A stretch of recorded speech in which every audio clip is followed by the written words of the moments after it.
Οπότε μπορούμε να περάσουμε και στη τελευταία ομιλία που αφορά τις minimal invasive χειρουργικές τεχνικές στο καρκίνο του παγκρέατος από τον κύριο Αντωνάκη και στο τέλος μετά να κάνουμε συζήτηση πάνω σε όλες τις ομιλίες.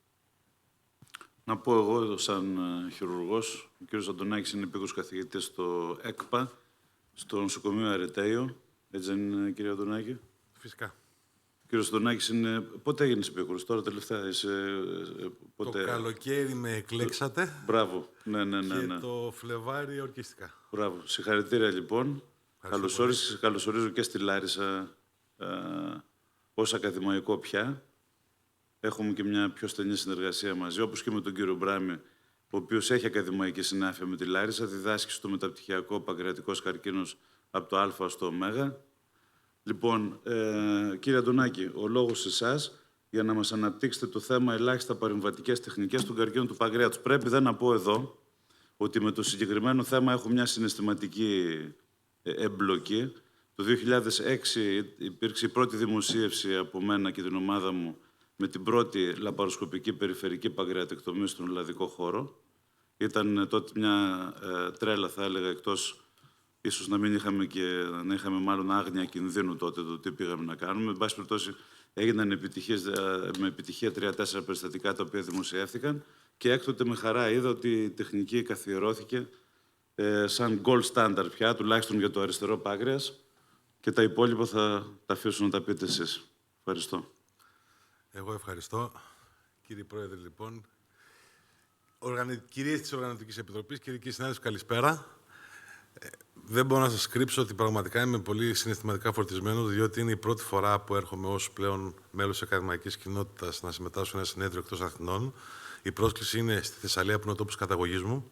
Προέρχεται από την κυρία Μαραγκούλη προσωπικά, της οποίας οφείλω πραγματική ευγνωμοσύνη, γιατί είχε αναλάβει τη μακροημέρευση με επιτυχία, τη μακροημέρευση της μητέρας μου. Και βεβαίως στο Προεδρείο είναι ο κύριος Ζαχαρούλης, ο οποίος, εκτός από όλα όσα είπε, λησμόνισε να πει ότι ήταν ένας από αυτούς που υποστήριξαν την εκλογή μου και τον ευχαριστώ πάρα πολύ δημοσίως. Λοιπόν, το θέμα το ακούσατε, την εισαγωγή την κάναμε. Οπότε, πριν πω για τις ελάχιστες ευματικές τεχνικές, μια κουβέντα μόνο για τις ενδείξεις και μια ιδιαιτερότητα που έχουν πλέον οι ενδείξεις. Χειρουργούμε τον εξαιρέσιμο καρκίνο upfront χωρίς να έχει προηγηθεί χημειοθεραπεία. Σχεδόν, διότι αν φύγει ένας ασθενής με ένα αεροπλάνο και ξεκινήσει από το Τόκιο, σταματήσει στη Χαϊδελεμβέργη και πάει στο τέλος στη Νέα Υόρκη, θα πάρει 3 διαφορετικές απόψεις. Ότι στη μία περίπτωση πρέπει να κάνεις χημειοθεραπεία πριν, στη δεύτερη περίπτωση πρέπει να χειρουργηθείς και στην τρίτη μπορεί ή το ένα ή το άλλο. Αυτό που μένει βέβαια από όλο αυτό είναι ότι το μικρό ποσοστό των ασθενών, το οποίο είναι εξαιρέσιμο εξ αρχής, δεν είναι υποχρεωτικό ότι θα χειρουργηθεί. Άρα, αυτό που μένει σε εμάς τους χειρουργούς είναι ότι θα πρέπει να προσαρμοστούμε και οι μελέτες να προσαρμοστούν, γιατί δεν υπάρχουν πολλές μελέτες, στα αποτελέσματα και στο τι κάνουμε σε ό,τι αφορά την ελάχιστη ευηματική χειρουργική του παγκρέατος σε ασθενείς που έχουν ήδη υποβληθεί σε προεγχειρητική χημειοθεραπεία. Και αυτό το ποσοστό των ασθενών αυξάνεται, καθώς, όπως βλέπετε και εδώ, σιγά-σιγά, αν έχει προηγηθεί η παροχέτευση των χοληφόρων, γνωρίζουμε ότι περίπου 1 μήνα μετά πρέπει να γίνει το χειρουργείο, γιατί έχουμε καλύτερα ποσοστά επιπλοκών. Άρα, πάλι αυξάνεται η πιθανότητα να προηγηθεί η χημειοθεραπεία προεγχειρητική. Άρα, μιλάμε για ένα συνεχώς μειούμενο ποσοστό που μειώνεται ακόμα περισσότερο αν συνυπολογίσουμε το βιολογικό παράγοντα, το 19,9, και το performance status του ασθενούς, γιατί μην ξεχνάμε ότι χειρουργούμε τους ασθενείς για να τους κάνουμε καλά και όχι να κάνουμε μια επιτυχή επέμβαση. Τα 2 χειρουργία για τα οποία θα συζητήσουμε και δεν θα μιλήσω για κεντρική παγκρεατεκτομή, δεν θα μιλήσω για ολική παγκρεατεκτομή, γιατί δεν είναι και πολύ στη βιβλιογραφία να τρέχουν. Τα 2 χειρουργία για τα οποία θα συζητήσω είναι η παγκρεατεκτομή, η παγκρέατο-δεκαδεκτυλοκτομή, η Whipple με διατήρηση του πυλωρού. Κρατάμε από εδώ και από αυτό το σχήμα ότι έχουμε 3 αναστομώσεις οι οποίες γίνονται με το χέρι, 1, 2, 3, και 1 ακόμα γραμμή σειραφής. Άρα μιλάμε για χειρουργία τα οποία συμμετέχει πολύ το χέρι του χειρουργού και η σειραφή. Αυτό το κρατάμε για τις τεχνικές. Ενώ στην αριστερή παγκρεατεκτομή, αυτό που είπε πριν ο κ. Ζαχαρούλης, είναι μια τεχνική η οποία συνεχώς εξελίσσεται. Θεωρούμε πλέον ότι είναι το gold standard, αλλά αλλάζει συνεχώς, διότι ο βαθμός δυσκολίας της αυξάνεται όσο πάμε από τα αριστερά προς τα δεξιά. Βλέπετε εδώ ότι μπορούμε να φτάσουμε να μιλάμε για περιφερική παγκρεατεκτομή, έχοντας περάσει προς τα δεξιά ακόμα και την γαστροδεκαδεκτυλική αρτηρία.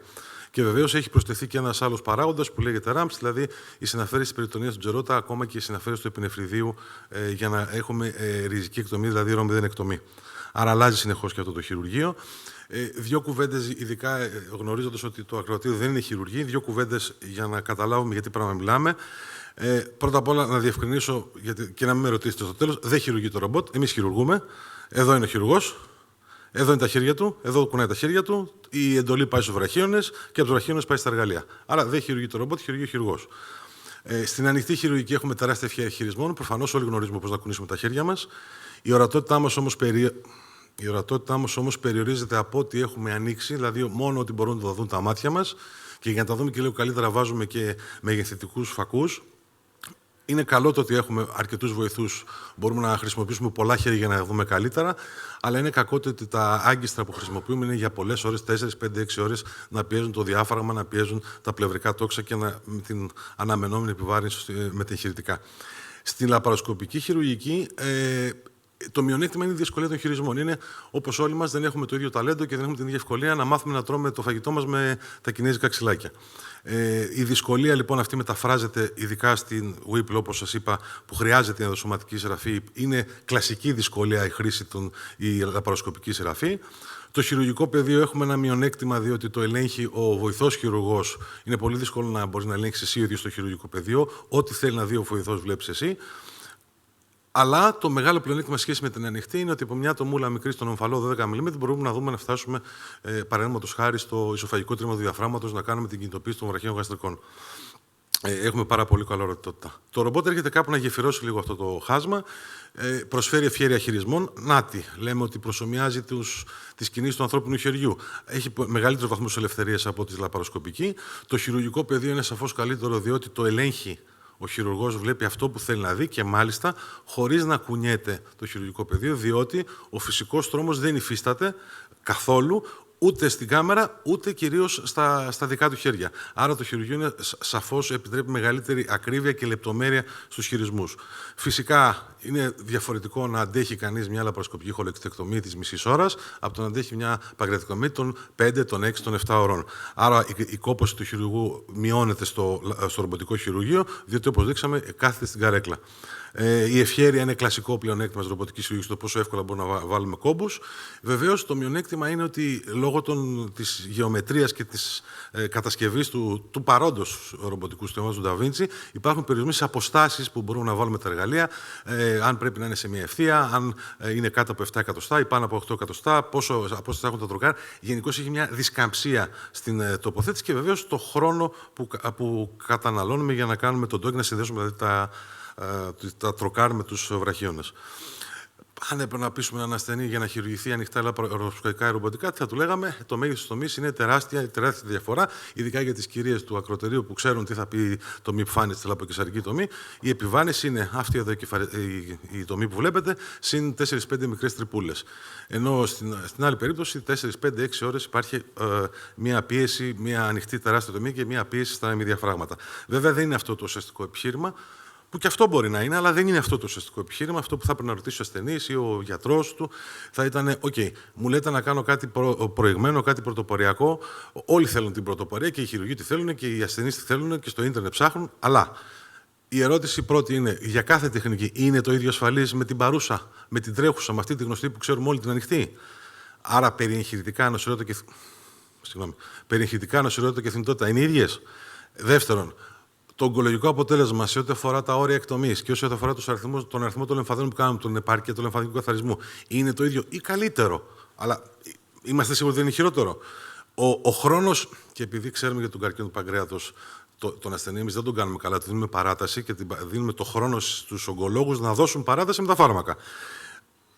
Ο χρόνος που μεσολαβεί από το χειρουργείο, μήπως είναι καλύτερος, μικρότερος, αφού μου λέτε ότι είναι λιγότερα η νοσηρότητα μετά το χειρουργείο και η καλύτερη αποκατάσταση? Και τελικά αυτό που μετράει, η επιβίωση, είναι διαφορετική, είναι έστω η ίδια για να διαλέξω την ελάχιστη επεμβατική?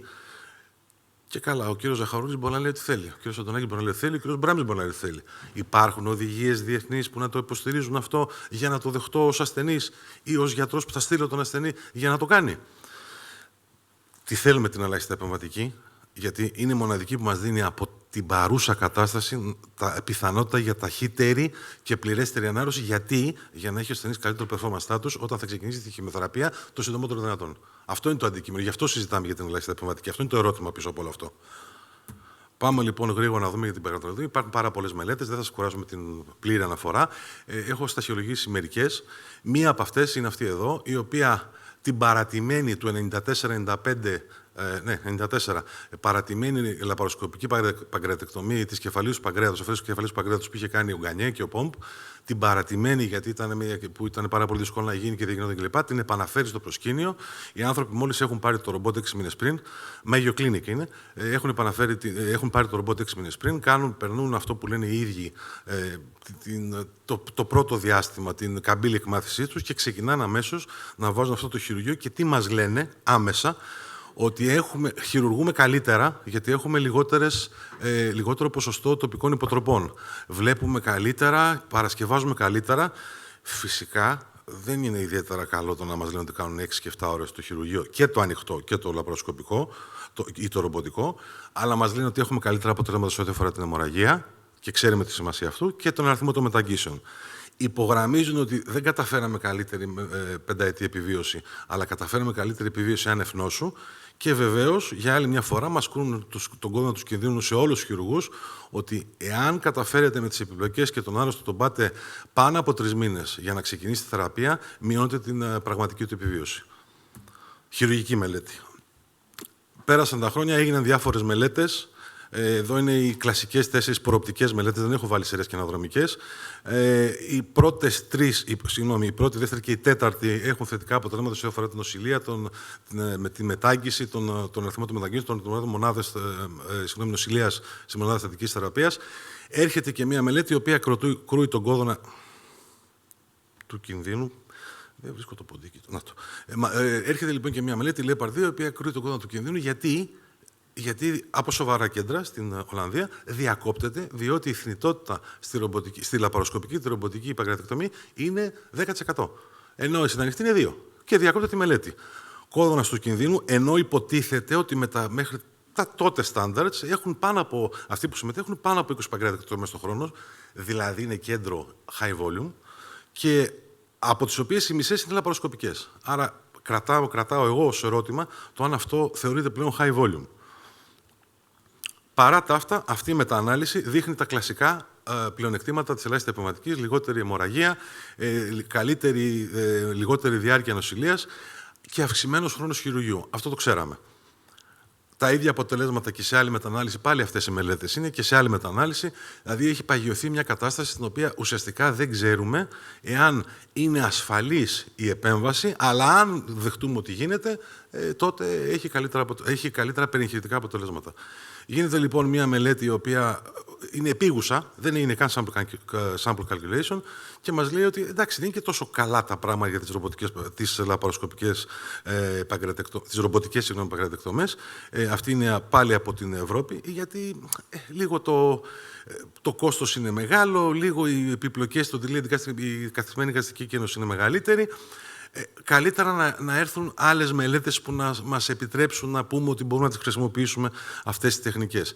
Στην πράξη όμως, και αυτό εδώ είναι από το αφάνγκατέ, ας πούμε, της Αμερικής, βλέπετε το ACS-NSQIP, είναι ένα consortium από 700 νοσοκομεία που ελέγχει το American College of Surgeons, και τι μας λένε? Ότι εμείς τη χρησιμοποιούμε ούτως ή άλλως, τα αποτελέσματα μας είναι καλά, αλλά μακριά από τις μετατροπές. Μας αρέσει η ελάχιστη επεμβατική, έχει καλά αποτελέσματα, αλλά μακριά από τις μετατροπές. Γιατί αν γίνει μετατροπή, αυξάνεται τα συρρήγγια, αυξάνεται η επανίσταση στο χειρουργείο, δηλαδή το να ξαναχειρουργηθεί ασθενής, αυξάνεται η διάρκεια νοσηλείας και αυτοί που μετατρέπονται από ελάχιστη επεμβατική σε ανοιχτή είναι αυτοί που χαλάνε τη μαγιά και δεν μας αφήνουν να βρούμε στατιστικά σημαντική τη διαφορά από το 37,7 στο 34,2, ούτως ή άλλως μικρή ήταν. Αλλά έβγαινε στατιστικά σημαντική διαφορά. Βλέπετε όμως ότι αυτό το 32,8 είναι ο παράγοντας που μας κάνει να μην βγαίνει υπέρ της ελάχιστης επεμβατικής η έναρξη της θεραπείας. Και αυτό επειδή δεν μας κάνει, γιατί ήταν δευτερογενές αποτέλεσμα. Να λοιπόν αυτή η μελέτη που θεωρώ σημαντικότερη από όλες, αυτή είναι που μας λέει ότι στην πραγματικότητα η ελάχιστη επεμβατική χειρουργική δεν είναι ιδιαίτερα πρόσφορη σε ό,τι αφορά το να πάει ο ασθενής και να κάνει τη χημειοθεραπεία μετά. Return to intended oncological, το RIOT, το περίφημο. Βλέπουμε λοιπόν ότι δεν έχουν διαφορά, αλλά πού έχουν διαφορά αν συγκρίνουμε τις μετατροπές σε σχέση με τις μη μετατροπές. Άρα το μήνυμα είναι θέλουμε ελάχιστες επεμβατικές, αλλά χωρίς μετατροπές. Να μικρύνουμε το δυνατότερο τις μετατροπές. Και αυτό το αποτέλεσμα αναπαράγεται σε μια πρόσφατη μετανάλυση. Τελικά το συμπέρασμα είναι ότι χρειαζόμαστε και άλλες μελέτες. Αυτή είναι η μελέτη που χρειαζόμαστε. Αυτή είναι που θα δώσει το level 1 evidence. Αυτή περιμένουμε από ολοκλήρωση το recruitment. Είναι από την ομάδα που θα σας δείξω πιο μετά.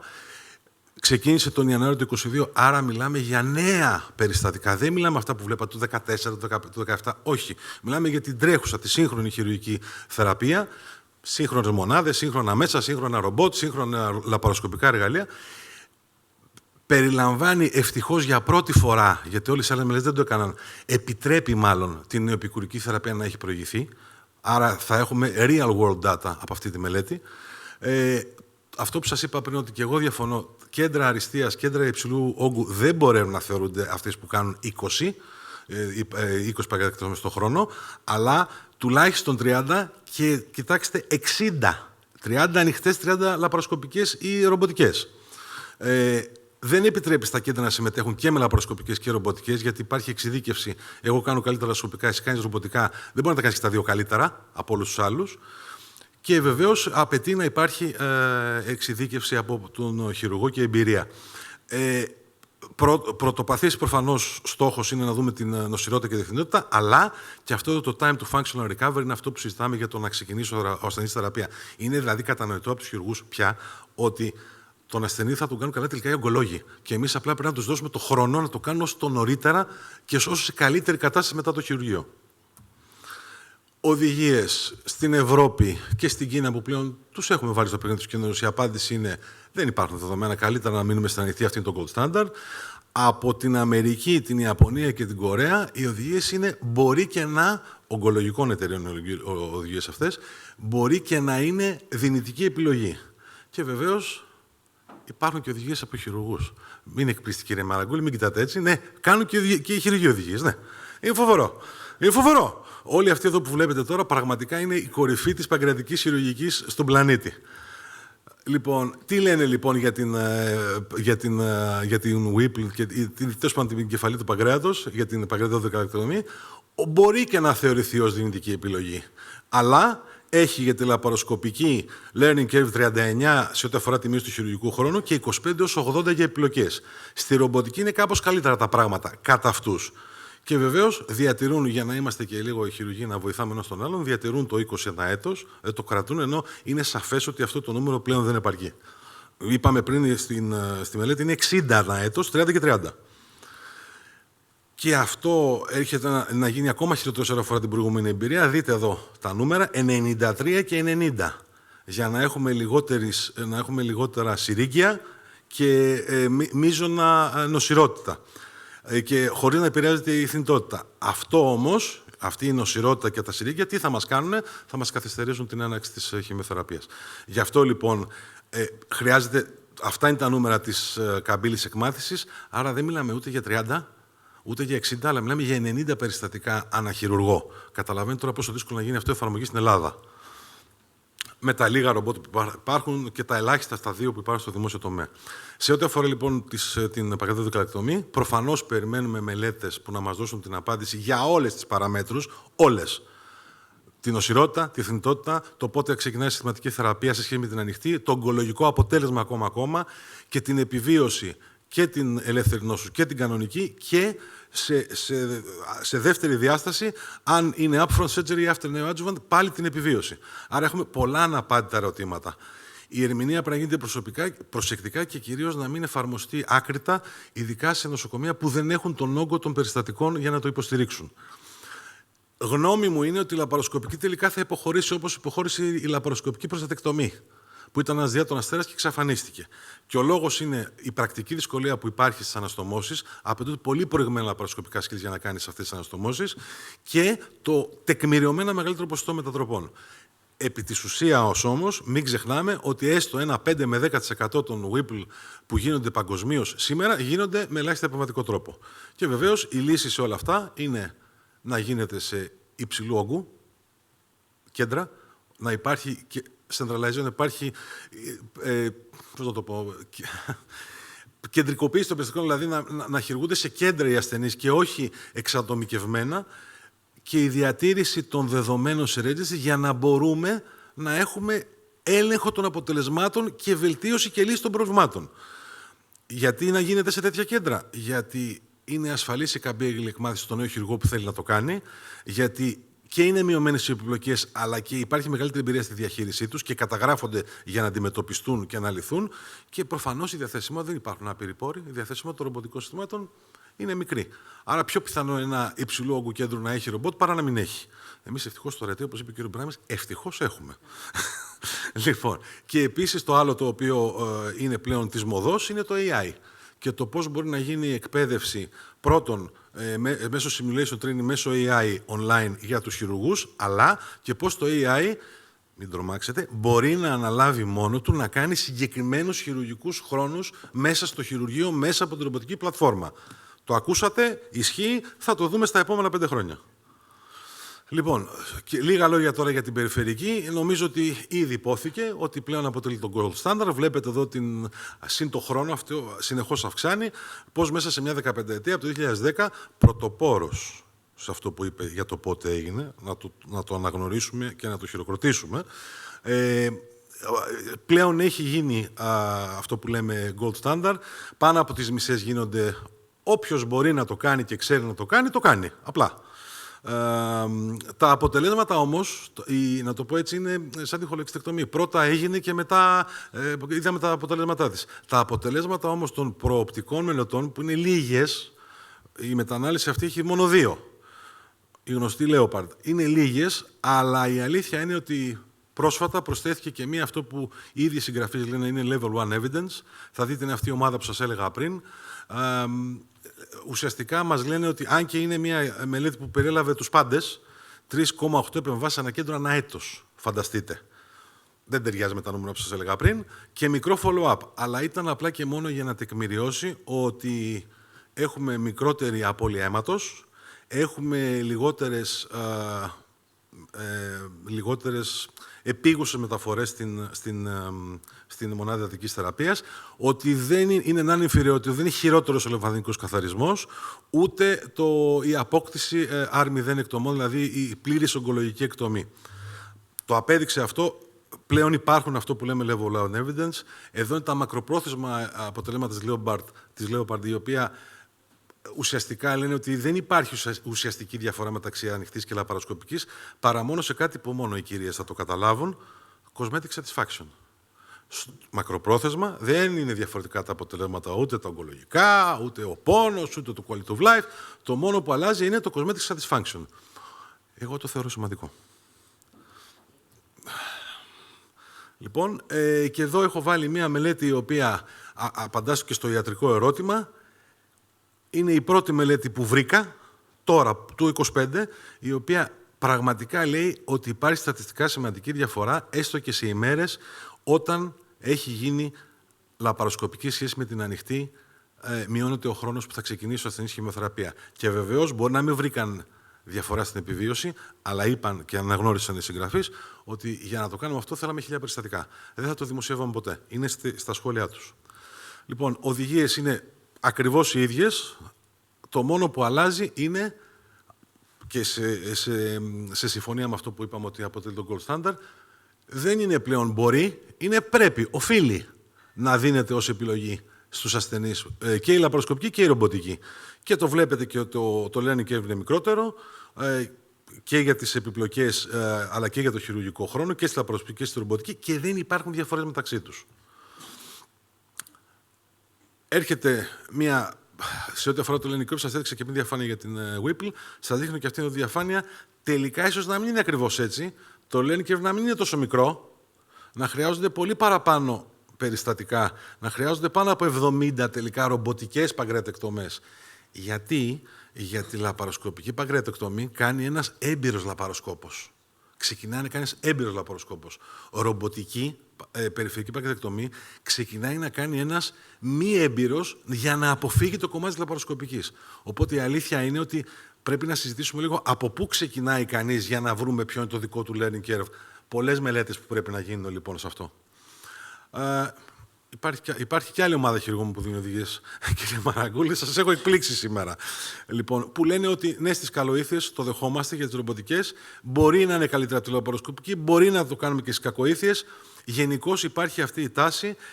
Πραγματικά δεδομένα, αυτό είναι πανευρωπαϊκή μελέτη, πραγματικά δεδομένα, ναι ότι γίνεται, ναι ότι έχει καλύτερο χειρουργικό χρόνο. Η ρομποτική έχει λιγότερες μετατροπές και μπορεί να εφαρμοστεί σε ασθενείς που έχουν παράγοντες κινδύνου.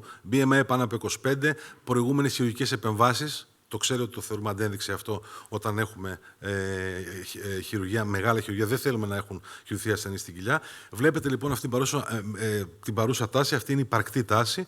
Σε ό,τι αφορά λοιπόν αυτό το κομμάτι της περιφερικής, γίνεται ήδη παγκοσμίως, είναι το gold standard, υπάρχουν δεδομένα που την υποστηρίζουν. Συνεχώς αυξάνεται τα ποσοστά η ρομποτική, αλλά απαιτεί περισσότερο χρόνο και λόγω της μη διαθεσιμότητας και της διαφοράς στο ότι δεν υπάρχουν αστομώσεις, δεν είμαι τόσο σίγουρος ότι τελικά σε 10 χρόνια θα γίνονται μόνο ρομποτικές περιφερικές. Τα ίδια ισχύουν σε ό,τι αφορά τα κέντρα υψηλού όγκου και νομίζω ότι πρέπει να αυξήσουμε το όριο του τι εννοούμε high volume και επίσης αυτό που σας είπα για την καμπύλη εκμάθηση, ότι πρέπει να την αποσαφηνίσουμε ποια αφορά ποιον αυτόν που είναι καλός λαπαροσκόπος, που ξεκινάει τώρα από ανοιχτή να πάει στη ρομποτική και ούτω καθεξής. Άρα για να απαντήσουμε στον ασθενή και στον γιατρό που λέγαμε στην αρχή, θεωρείται ότι είναι ασφαλής και οι δύο επεμβάσεις. Το ογκολογικό αποτέλεσμα, ναι, είναι ικανοποιητικό. Ο χρόνος εκκίνησης μάλλον είναι ο ίδιος και η επιβίωση μάλλον είναι η ίδια. Υπάρχουν οδηγίες, αλλά μάλλον θα πρέπει να περιμένετε λίγο για τη Whipple. Μάλλον θα πρέπει να περιμένετε λίγο για τη... Συγγνώμη. Μάλλον θα πρέπει να περιμένετε λίγο για τη Whipple, ενώ για τις περιφερικές γίνονται ήδη. Έχουμε ξεκινήσει εδώ και 5 χρόνια στο Αρετή να την κάνουμε. Έχουμε κάνει μέχρι τώρα 40 περίπου περιστατικά. Δεν κάναμε επιλογή ασθενών, γιατί υπήρχε σχετική εμπειρία στην ανοιχτή χειρουργική, οπότε ξέραμε ότι ό,τι και να γίνει το χειρουργείο θα γίνει ανοιχτά. Και αυτό φαίνεται από το ότι οι μισές γίνανε για βλάβες του σώματος. Σας είπα ότι όσο πιο δεξιά, τόσο πιο δύσκολο είναι το χειρουργείο. Οι μισές είναι βλάβες του σώματος. Είχαμε όρια άρμη εκτομή στα νεοπλάσματα 74%. Ούτε πολύ καλό, ούτε πολύ κακό. Θέλει βελτίωση. Ο αριθμός των λεμφαδένων μας ήταν πάρα πολύ ικανοποιητικός. Η μέση διάρκεια επέμβαση ήταν 3 ώρες και 10 λεπτά. Έχουμε κάνει και σε 70 λεπτά. Καταγεγραμμένα πάντα με βίντεο, έτσι ότι δεν τα βγάζουμε το κεφάλι μας. 4 μετατροπές, γιατί μία φταίω εγώ, γιατί ήμουν πραγματικά απρόσεκτος. Απλά πέρασα το stapler χωρίς να έχω παρασκευάσει πύρος στην πηλαία φλέβα. Μέα κούλπα, αλλά δεν είναι θέμα τεχνικής. 3 μόλις συρίγγια τύπου Β, δηλαδή όχι βιοχημικές διαφυγές, έχουμε ένα 30%, αλλά αυτό δεν υπολογίζεται. Αυτό που υπολογίζεται είναι τα πραγματικά συρίγγια Β. Ευτυχώς, όχι επεμβάσεις και όχι θνητότητα. Αυτά εδώ είναι από το Πανελλήνιο Χειρουργικό οι ανακοινώσεις που κάναμε. Ευχαριστώ λοιπόν για την προσοχή σας. Ελπίζω να σας κράτησα έστω το ένα μάτι ανοιχτό. Και αν υπάρχει χρόνος και διάθεση, αν υπάρχει, έχω ένα βιντεάκι 3 λεπτά από ένα χειρουργείο. Αν υπάρχει, αν δεν υπάρχει, ευχαριστώ πολύ. Διαθέσιμος για ερωτήσεις. Ό,τι πει το Πρόεδρος και η Οργανωτική Επιτροπή.